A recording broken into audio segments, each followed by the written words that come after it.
O programa a seguir mostra evidências de uma descoberta arqueológica recente. Cientistas e teólogos não chegaram a um acordo quanto à sua natureza e implicações, e restam dúvidas. Convidamos os espectadores a tirar suas próprias conclusões. Uma descoberta inacreditável. É aqui.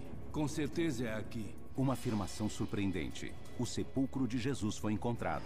O corpo de Jesus deve ter ficado aqui.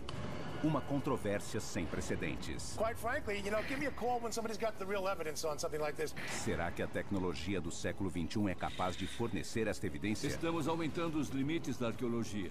E agora, uma segunda tumba forneceria a prova definitiva? O que é isso? Oh! Isso é um símbolo cristão de ressurreição. O enigma da ressurreição.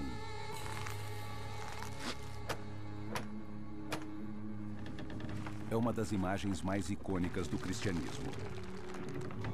Na primavera do ano 30 depois de Cristo, Jesus é crucificado em Jerusalém por autoridades romanas. Os evangelhos concordam que José de Arimateia, um rico membro da mais alta corte de Jerusalém e discípulo secreto de Jesus, tomou conta do corpo. Mas o que ocorre em seguida não fica tão claro. Os cristãos acreditam que Jesus foi colocado em uma tumba perto do local de sua crucificação e depois de 3 dias ressuscitou, deixando o sepulcro vazio para trás. Igreja do Santo Sepulcro, Jerusalém. A tradição afirma que a Igreja do Santo Sepulcro foi construída no local, mas jamais foram encontradas provas arqueológicas. Outro relato baseado no Evangelho de Mateus afirma que Jesus foi sepultado em uma tumba sem uso, que José de Arimateia havia destinado à sua própria família. Mais uma vez, nenhuma evidência deste túmulo foi encontrada. Abril de 1980. Tudo muda em 1980. Em Talpiot, um bairro de Jerusalém, a 3 quilômetros da Igreja do Santo Sepulcro, arqueólogos descobrem uma tumba de 2000 anos de idade. Ela tem marcas estranhas, ao contrário das que já haviam sido descobertas. Os arqueólogos removem 10 ossários, ou urnas de calcário, de seu interior. Em seguida, o túmulo é cimentado e um condomínio é construído sobre ele. Mas em 2007, o cineasta Simcha Jakobowicz redescobre a tumba. É inacreditável. É aqui. Uma nova análise arqueológica leva Simcha a uma conclusão chocante. Ele está convencido de que encontrou o sepulcro da família de Jesus. Ele justifica sua teoria radical no fato de que as 6 urnas encontradas no túmulo têm inscrições de nomes associados a Jesus e a sua família. Há o nome de uma mulher, Maria Mene. É a versão grega de Maria. Foi sugerido que sua grafia única só pode ser associada a Maria Madalena, uma das companhias mais celebradas de Jesus. Há também o nome de Maria, que é associado à mãe de Jesus. Há ainda José, o apelido de um dos irmãos de Jesus. E o mais surpreendente, neste conjunto de nomes, há também Jesus, filho de José.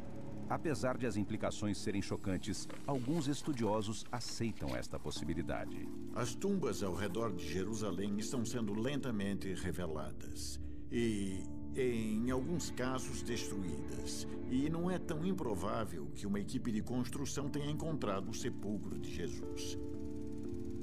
Essa tumba de Talpiot pode ser o túmulo da família de Jesus. Quando a história é revelada, nem todos aceitam a teoria proposta.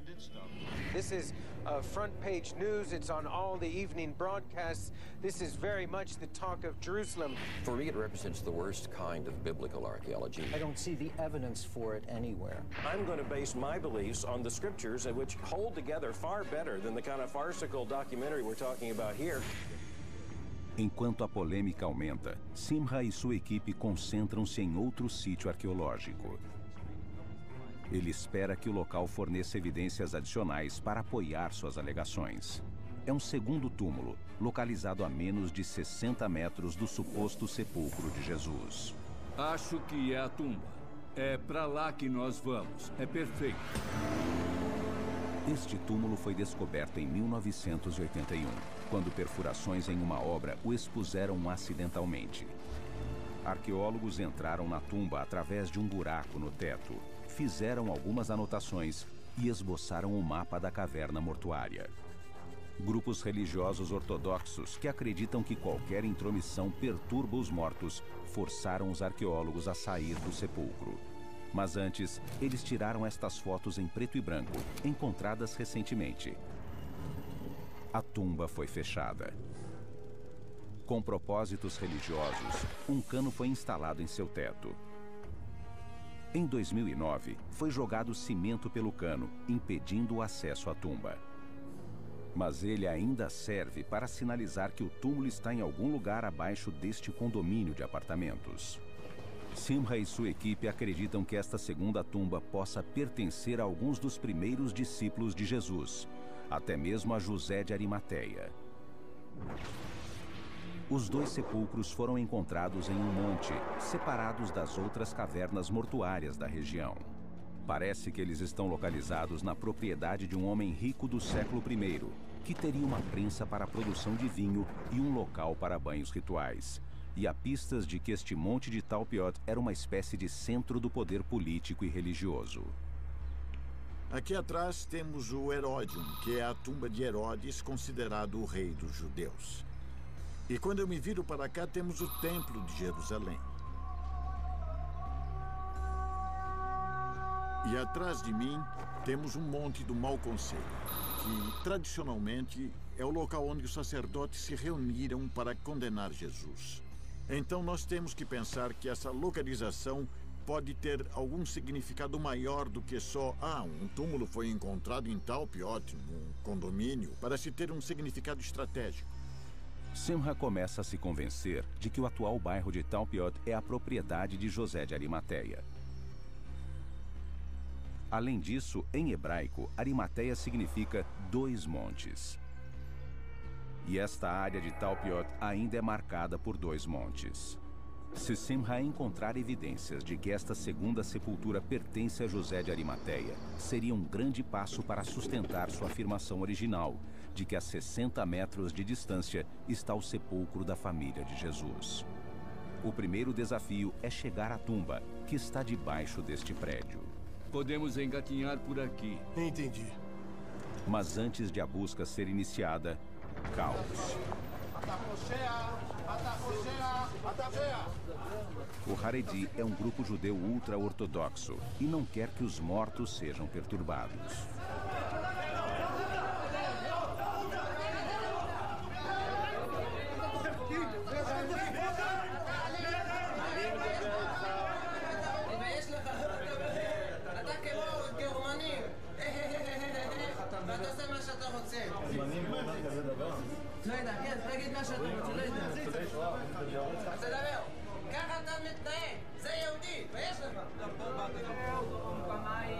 O grupo consegue interromper a escavação, como fez com a exploração original em 1981.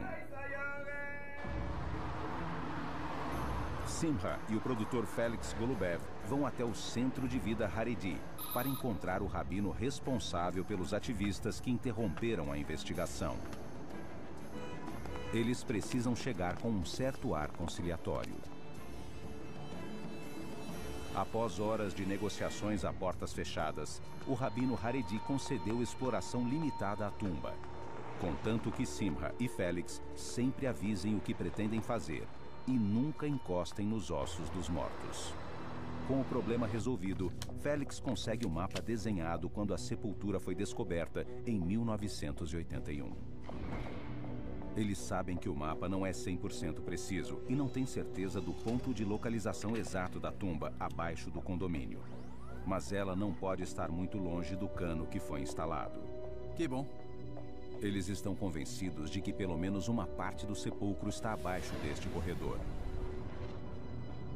Será que estão certos?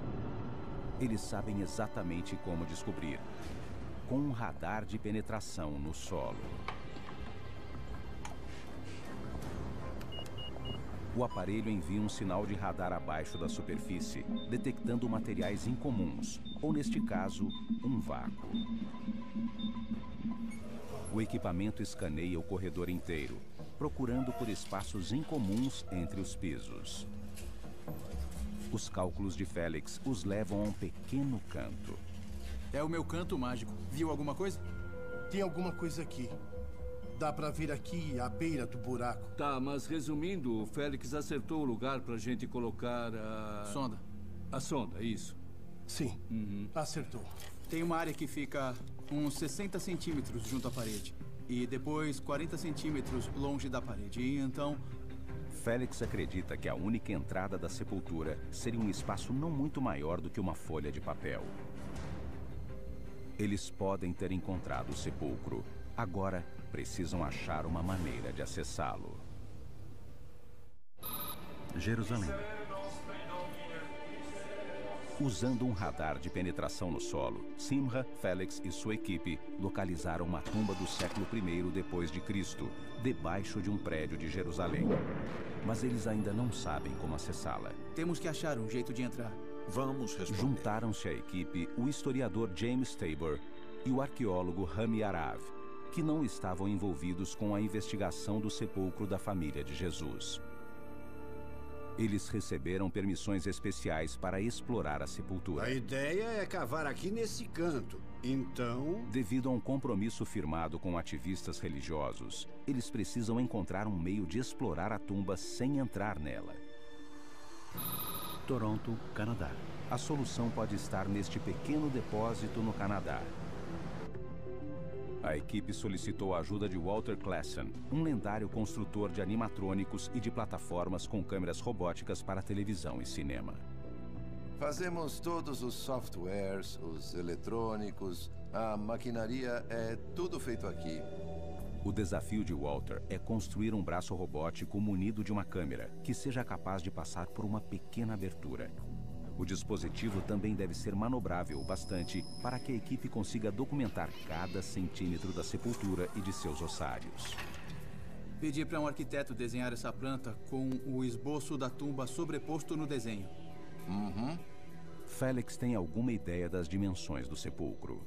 Qual é mesmo a estimativa da altura da tumba? Eu acho que tem de 1 metro a 1,5 metros. Fica bem difícil, porque essa altura limita a chance de entrar com a câmera, virá-la e fazê-la se movimentar. Um detalhe que você tem que levar em conta é que se a gente entrar... O especialista em câmeras remotas Bill Tarrant mostra a Walter a câmera que pretende usar para gravar imagens na confinada sepultura de 1 metro de altura. Qual é o peso dela? 1,8 kg. Ah, então vamos ter que acoplar isso na ponta de um braço de 3 a 4 metros. É isso mesmo. A câmera está alojada numa caixa de metal e é pesada. Mas se eles conseguirem acesso à sepultura e ela tiver relação com os primeiros discípulos de Jesus, o que poderão encontrar? O que seria um símbolo cristão antigo? Roma, Itália. Simha viaja até Roma, um dos poucos lugares do mundo onde símbolos cristãos antigos ainda podem ser vistos. As catacumbas são quilômetros e quilômetros de túmulos localizados abaixo das ruas da cidade. Robin Jensen, especialista em arte cristã antiga, indica os símbolos cristãos.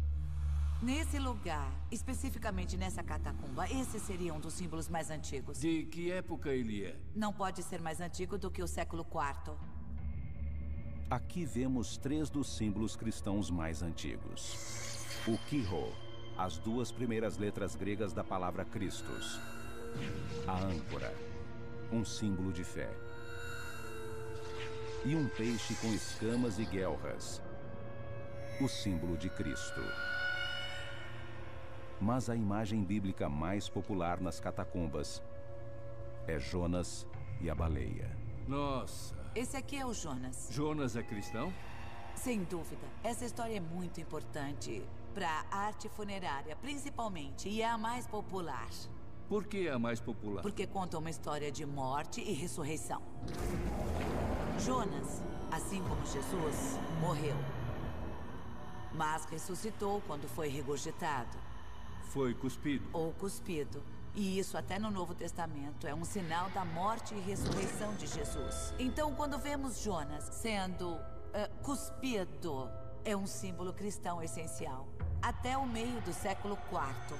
Depois ele desaparece. Jerusalém, abril de 2010. Após meses de preparação, a equipe reúne-se em Jerusalém na tentativa de desvendar o maior segredo do cristianismo. Leste de Talpiot, Jerusalém. Estamos fazendo história. A polícia está aqui, a Autoridade de Antiguidades de Israel também. Temos supervisão religiosa e uma associação de moradores. E onde está a tensão? Não quero tensão, quero descoberta. Está funcionando? Perfeitamente. Tá, primeiro passo. Buraco pequeno. 6 centímetros? Isso mesmo. Se for o lugar certo, vamos para o segundo passo, que é o buraco de 20 centímetros. É, 20 centímetros. Legal. Vamos lá.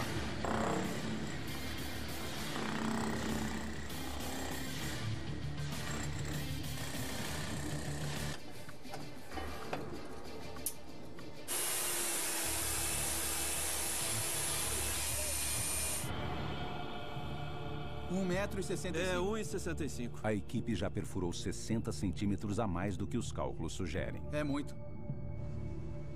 É possível que estejam perfurando o local errado. Pensando bem, acho que temos que perfurar em ângulo para começar. Entrar, ver onde estamos e depois tomar uma decisão. A gente pode furar mais 1 metro no mesmo buraco. Não, antes vamos furar em ângulo. E depois perfurar em ângulo. Vamos tentar entrar. Vamos ter a satisfação de entrar. Eu quero entrar. Eles resolvem perfurar em ângulo.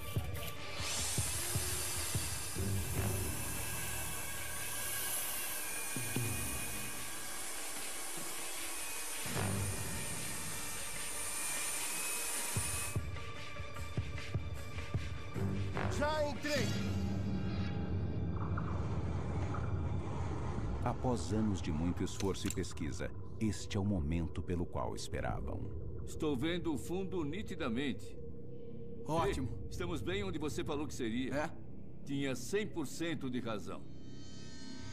A equipe já conseguiu uma entrada para o túmulo, mas o único jeito de explorá-lo é com o braço robótico, que ainda está sendo testado em um laboratório. Salto. Talpiot, junho de 2010. Walter Klassen junta-se à equipe de arqueólogos e investigadores no bairro de Talpiot, em Jerusalém. Seu braço robótico recém-criado será usado pela primeira vez.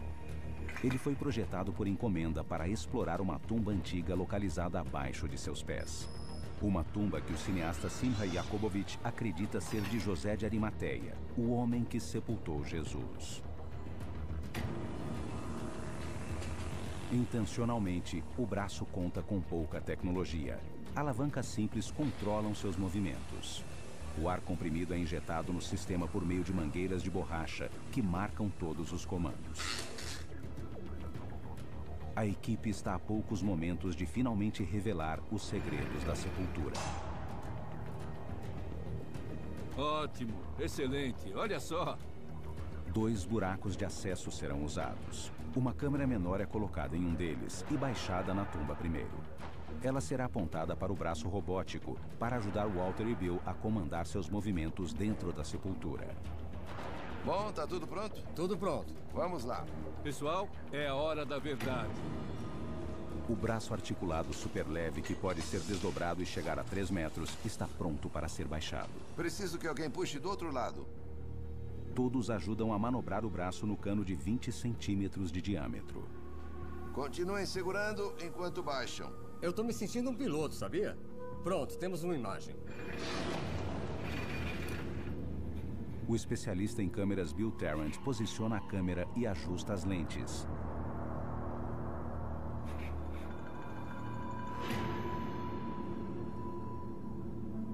Olha só, olha só.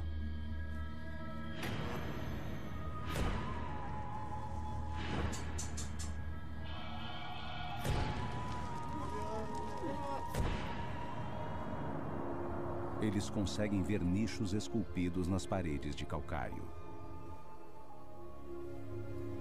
Dentro dos nichos, há urnas cheias de ossos humanos. Estamos dentro. É isso aí, é isso aí. Quase lá, quase lá. colocadas aqui 2000 anos atrás. Uau!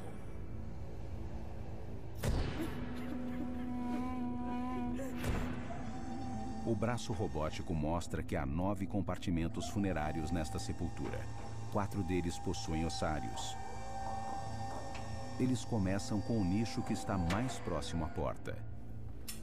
Tradicionalmente, este nicho abrigaria a urna mortuária do homem que encomendou a tumba. É isso? Isso mesmo, isso mesmo. É. Este nicho poderia conter os restos mortais de José de Arimateia. Este é o momento. A câmera manobra vagarosamente entre o ossário e a parede. Walter insere o que chama de câmera cobra na abertura. Ela é mais flexível e será capaz de chegar mais perto dos ossários do que a câmera HD de Bill.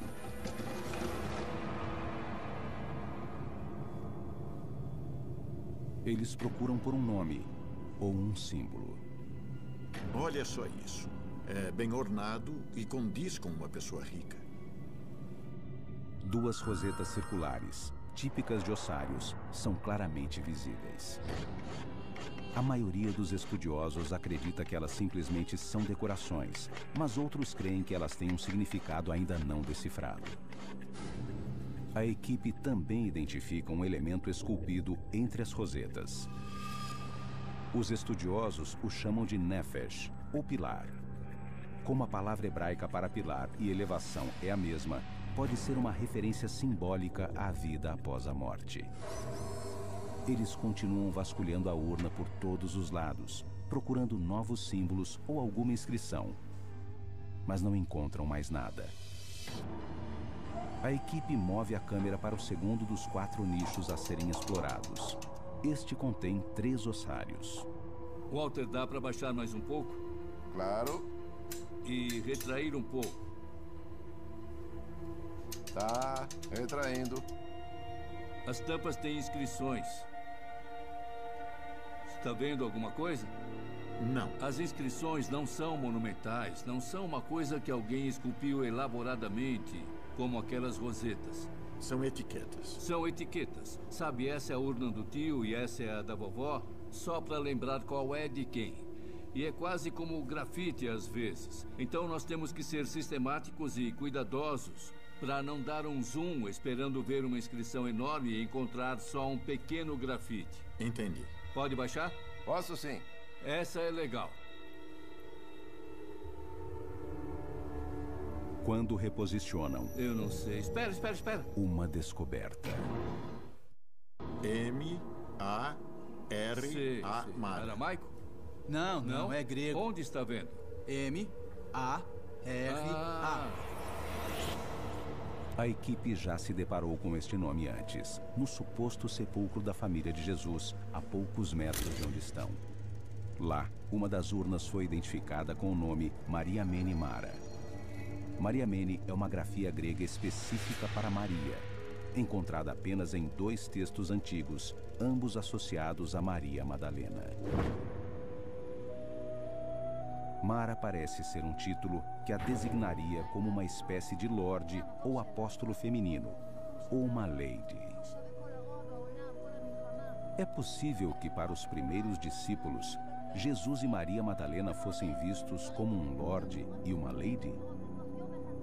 As pessoas que foram sepultadas na tumba estariam invocando Maria Madalena e não Jesus em seus ossários? Animada, a equipe prossegue. Agora quero bem mais alto. E neste momento, um cabo se rompe.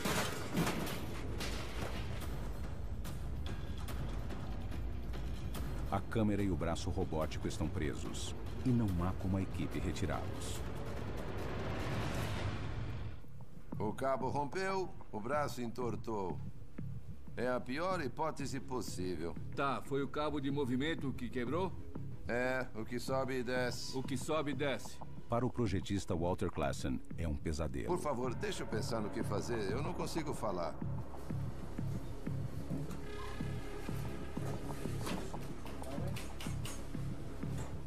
Pega, puxa com força. Espera. Devagar. O cabo rompido significa que Walter não pode mais retrair o braço. E da maneira que ele está posicionado, não poderá subir pelo buraco. Durante várias horas, ele manipula o braço quebrado. A exploração parece terminar antes de realmente começar. Eu não sei se consigo tirar. Você consegue acionar o motor que dá o zoom? Eu estou fazendo isso. Vou ver se consigo recolher a dianteira, tá? Entendi. Tá subindo, Walter. Eu tô vendo. É bom. É um bom sinal. É bom que esteja subindo. Tá, pode puxar agora, Kevin. Puxa. Walter finalmente consegue retirar o braço quebrado. Devagar.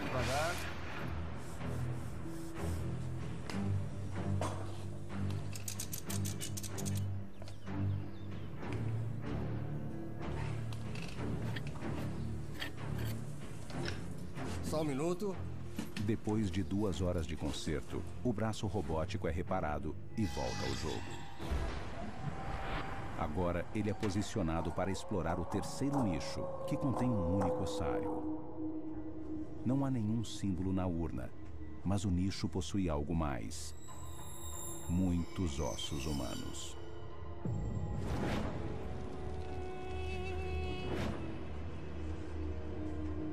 Não há inscrições aqui.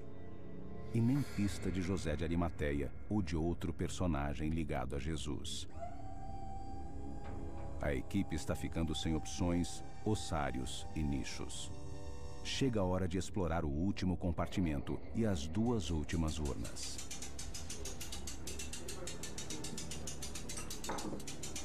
O arqueólogo Rami Aravi acompanha a busca. Eu quero ver esse aqui. Walter, dá para ir mais para frente? Acho que sim, vou tentar. Muitos anos, muito dinheiro e muito trabalho foram investidos para se chegar a este ponto. Mas o tempo desta expedição está prestes a acabar. O que estamos vendo? O que é isso, Walter? Acho que o braço está preso, mas ele está chegando. Opa, o que é isso? Estamos vendo a ponta de um dos ossários. Isso mesmo. É o número 4. Já é o 4º nicho, não é? Correto. Estamos olhando à frente? Estamos vendo essa parte aqui. Ah, lateral. Então, e o Walter identifica algo em comum. Olha só. Vou dar um close. Uma cruz. Bom, eu voltei. Vocês viram essa cruz? Não. É bem no meio. Onde está a cruz? Onde? Sobe um pouco, Bill. Subindo. Não. Devagar. Tá bom. Aí. É, isso mesmo, é uma cruz. A cruz. Sim. Desça um pouco, Bill. Dá pra descer? A maioria dos historiadores acredita que a cruz tornou-se um símbolo cristão no século IV depois de Cristo. Por isso, encontrá-la em uma sepultura do século I não significa nada. Mas cruzes do século I, que podem ser cristãs, já foram encontradas na Itália, em Herculano e em Nápoles.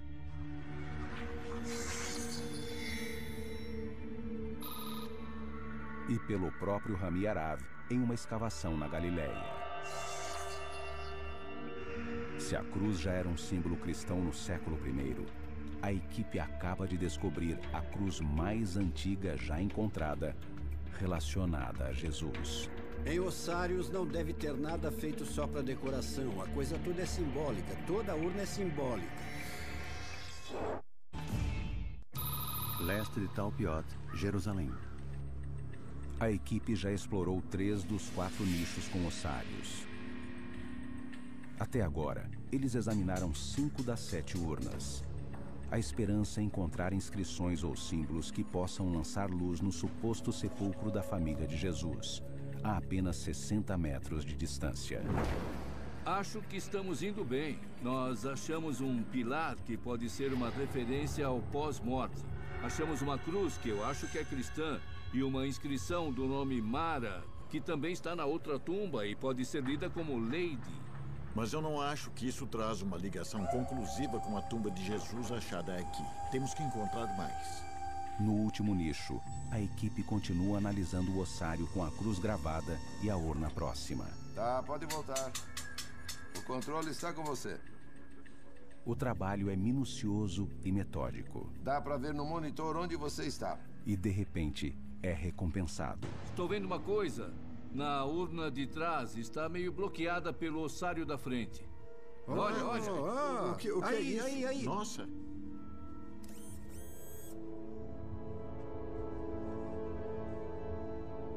Uau! Que parte é essa? É o fundo?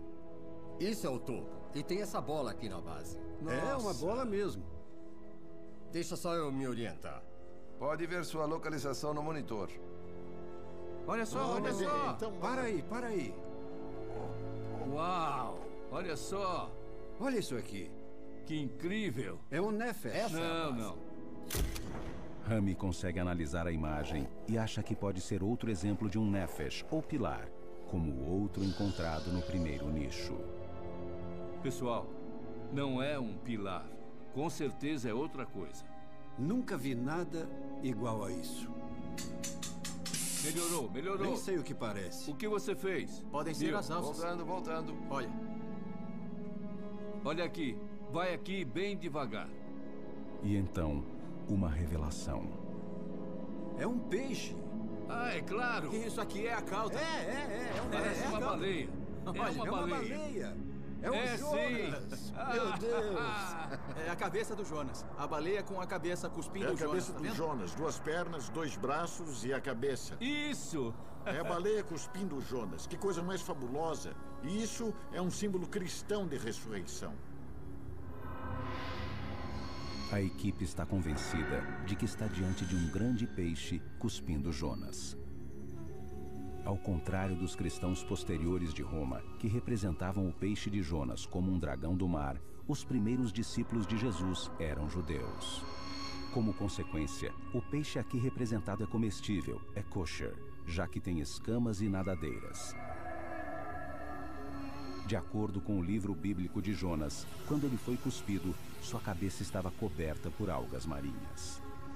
Aqui, a equipe vê um boneco em palito, sendo cuspido por um peixe, com a cabeça intencionalmente marcada por linhas.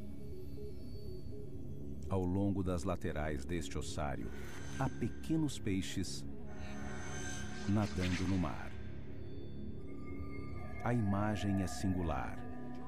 A descoberta é revolucionária. Sem dúvida, a figura de Jonas foi o símbolo dos primeiros discípulos de Jesus e um símbolo da ressurreição de Cristo. Devido à clareza desta imagem do século I, seu significado preciso pode ser revelado. Para cristãos, ou judeus cristãos, seguidores de Jesus, isso significa que, assim como Jonas, Jesus morreu. O peixe é o símbolo de quem renasceu dos mortos. E esse ossário, claramente, está falando da ressurreição dos mortos. E essa foi uma das primeiras representações da ressurreição. Coisa grande. Uma coisa muito grande. Esta descoberta, o símbolo mais antigo já relacionado a Jesus, faz com que os investigadores sintam que seu palpite foi recompensado e que conseguiram evidências expressivas de que a tumba, a apenas 60 metros da que estão investigando, é mesmo o sepulcro da família de Jesus. Mas será que conseguirão mais provas? Eles continuam para ver a parte de trás do ossário com a figura de Jonas. Eles enxergam algo, mas por causa da parede, a câmera não consegue ir longe o bastante para captar uma boa imagem. Walter posiciona a câmera no chão, captando a tampa por baixo. A imagem na parte de trás parece a cauda de um peixe, mas a equipe não tem como se certificar. Para ajudar, eles consultam as fotos em preto e branco feitas por arqueólogos em 1981, antes que fossem expulsos do túmulo por ativistas religiosos. Aqui, a imagem da cauda de peixe fica clara. O peixe parece estar mergulhando no ossário. As fotos também revelam um detalhe novo e inesperado. Hoje, a urna com a gravura de Jonas não está no mesmo lugar em que foi encontrada. Sendo assim, ela foi tirada de seu nicho e colocada em outro, onde está agora. Sua posição original, o primeiro compartimento à direita, chamado de nicho do patriarca. Esta mortuária pode conter os restos de José de Arimateia? Pode ser uma evidência, mas não há nenhuma inscrição. Ainda assim, resta um ossário para ser analisado. Leste de Talpiot, Jerusalém. Pela primeira vez na história, a equipe explorou uma sepultura selada da era de Jesus, usando um braço robótico. Eles descobriram uma imagem única, que pode ter sido usada pelos primeiros discípulos de Jesus. Mas a busca ainda não acabou. Resta um ossário a ser explorado. Câmera para a direita. Tá, estou virando. Agora a gente está olhando para o número 3. Número 3. Esse aqui.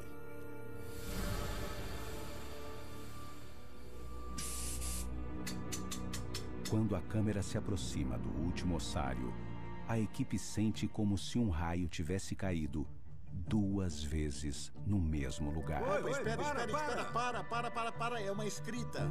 É uma inscrição. É uma inscrição. É isso mesmo.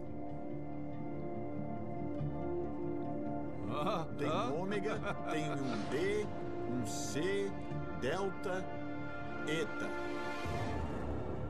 A inscrição está em grego, a língua dominante dos ricos de Jerusalém no século I depois de Cristo. Mas o que significa? Theos é o nome de Deus. Theos é grego. Em português, seria Jeová. Então isto seria um verbo. Deus está fazendo alguma coisa. Isso eu não consigo entender. A equipe contata o professor James Charlesworth para ajudar a decifrar a inscrição grega. Era para ter chegado ontem, mas você ficou resfriado. Ontem não seria legal. Não precisava de alguém que lesse grego. Hoje precisa. Você não vai acreditar. Vem. Estão me provocando, não? Vem cá. O que acharam? E bem no meio, entre as duas rosetas, tem essa inscrição em grego. Tá, consigo ler Yao. Tem isso nos papiros mágicos gregos. É uma maneira de se referir a Yahweh ou Deus. Aqui está em grego, em Uncius, que significa maiúsculo Yao. E acima eu acho que pode ser Dios. Deus ou Zeus, agora é Yahweh. É isso aí. E upso, que pode estar relacionado à palavra grega upsoteo, que é levantar-se. O quê? É isso. Upsilon, psi e ômega. Seria úncio para upso-o, que no Evangelho de João é usada para a ressurreição de Jesus. Upso-o, ele se levantou. Eu me levantei, disse Jesus. Eu me levantei, eu me ergui. Upso-o. E o resto eu não sei, pois não consigo ler. Acho que é um O. Pode ser um O. Não sei. Apple. Upso-o, apple tutanel, eu diria, dos mortos. As primeiras 2 linhas são claras. A primeira palavra é Dios, que pode ser interpretada como Senhor ou Deus. A segunda palavra é Jeová, o nome de Deus nas escrituras hebraicas. E então a palavra upso, que pode significar levantou, levantará ou levanta. E finalmente, 3 letras que não estão claras. Pode ser uma referência ao reino dos mortos, como o professor Charlesworth citou. Mas estas últimas letras também podem ser A, G e B. A última palavra então seria Agba, o equivalente hebraico a upso.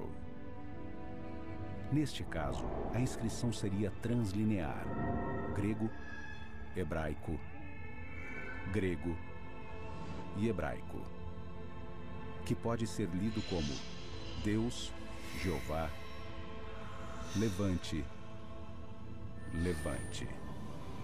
De qualquer maneira, é um apelo à ressurreição.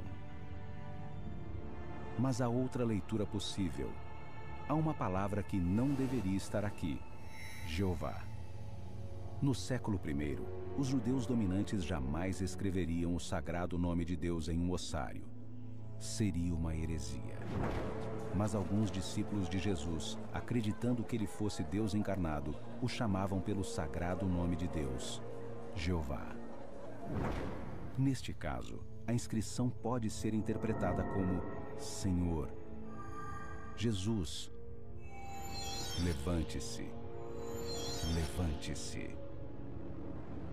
A inscrição encontrada aqui sugere fortemente que as pessoas sepultadas no local acreditavam em ressurreição. De certo modo, pode ser um apelo para a sua própria ressurreição, mas lida de outra maneira, é uma exortação para que Jesus ressuscite. Para James Tabor, o achado é persuasivo e o convenceu que o outro sepulcro, encontrado a apenas alguns metros, é o último lugar de descanso de Jesus e de sua família. Essa tumba deu um contexto mais amplo para outra sepultura. Antes de ontem, se você me perguntasse, Talpiot, tumba de Jesus, o que acha? 50-50? Eu já diria uns 75% de certeza. Depois dessa tumba, já subi para 95%. Fácil. As implicações são enormes. Será que a simples ideia de que os ossos de Jesus foram colocados aqui insulta a mais fundamental crença cristã de que Jesus ressuscitou?